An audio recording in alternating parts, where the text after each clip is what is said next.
Siakam with the ghost screen. Brown switches onto Halliburton. Siakam for the lead. Pacers lead. Absolutely wild endings, a beef that's quietly escalating and the most hyped up garbage time points in league's history. The NBA gave us some insane moments last night, and the drama started in Indiana. In a rematch of the conference finals, the Pacers dominated Boston throughout the entire game, having a lead as big as 24 points. And this was a game over, a 12-point lead with just 2.5 minutes to go. But this is when it gets wild. He's a superstar. White from deep, laces the three. White against Mathurin. Got him in the air and cashed out. It's down to a 7-point lead, and now full court pressure. The steal by White. Toppin gave it away. Pritchard one more to Tatum. He drives it. And a foul gonna go against Nesmith. All of a sudden, it's a 5-point game and there's plenty of time to play. But Boston won't stop there. The steal, Brown at the other end, takes flight. And the surging defense by the Celtics has it to within 3. They double-team Siakam on the baseline. Shepherd blocked by Queta. 1 on the shot clock. Halliburton. And the Celtics have numbers, a 2-on-1. Tatum steps through, fouled by Halliburton. He'll go to the free throw line. Oh my goodness, the Celtics stormed back into this game going on an 11-0 run in the last 2 minutes. And finally, Halliburton makes this one to stop the bleeding. Halliburton with the yo-yo move. Got it! Tyrese, clutch. 3-point ball game. But just 6 seconds later, all hell breaks loose because... For the tie, Tatum! We're knotted at 124. 13 seconds to play. Jason Tatum doesn't even blink on this three, leaving the entire arena in shock. And Indiana's out of timeout, so they have to play this out. No timeout. They're going to play it on. White on Halliburton. The crossover. The launch for the win. And we'll go to overtime. Tyrese tries the same double pump shot like the one he hit 3 days ago against Philly to force overtime, but now he comes up short, so the Pacers go into yet another thriller ending. In OT, however, the hometown hero delivered on the expectations. Halliburton, guarded by White with 13 on the clock. Halliburton over Queta, tough shot. Tyrese Halliburton has shown up. On the other side, Boston's top dogs Tatum and Brown went ice cold in overtime, so the Celtics leaned on none other than Derek White to complete the mission. Tatum with the mismatch, now they double him. White, they put the Pacers in rotation. Halliburton on White. At guard screening action.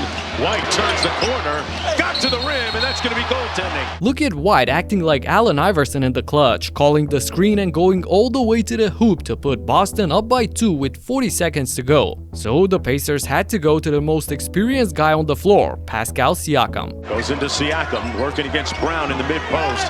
Got to his spot, knocks it down, and ties the game. We got another tie and the plot thickens when on the Tatum miss, Shepherd gets the rebound but 3 Celtics surround him and the refs call for a jump ball, totally ignoring Rick Carlisle, who was trying to call a timeout before that. Jump ball first or a timeout?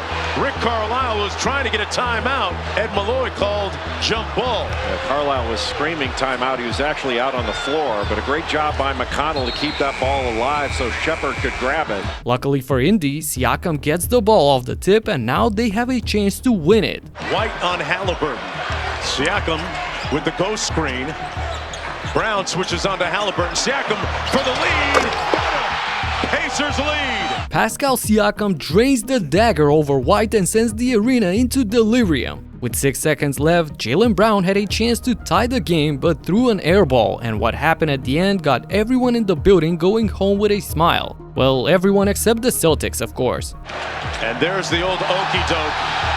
Tyrese Halliburton getting a little help from his Olympic teammate Derek White to put this game on ice. In Cleveland, however, it was the entire fan base and organization welcoming the James family before tip-off, but when the actual game started, they were not so kind anymore. Last season, he was up over 40%. Darius Garland has an answer. For this first half, Hachimura got rejected by Allen as Jared can do that too. Cleveland blew away the Lakers in a wire-to-wire win despite Bronny's heroic efforts at the end of the game. James, guarded by Tyson, steps back, and Bronny James has his first points in the NBA. All jokes aside though, all of a sudden the Cavs are the best team in the NBA with a 5-0 record, with Jarrett Allen's monster 20 points and 17 rebound game and Mobley's 25 points in just 19 minutes on an incredibly efficient 12 of 16 shooting. But speaking of big men, last night was all about the quiet beef between Chet and Wemby and their face-off in OKC. What happens when you bring up Chet to Victor? Well, Chet is not exactly Candyman, but Victor will not even say the man's name. The hype was real, so Holmgren and his teammates completely shut down Wembanyama, limiting him to a career-low 6 points and only 1 field goal. Even more astonishing, he was only able to attempt 5 shots at the basket. Got free throws out of it and he knocked down both of them. Oh, great anticipation.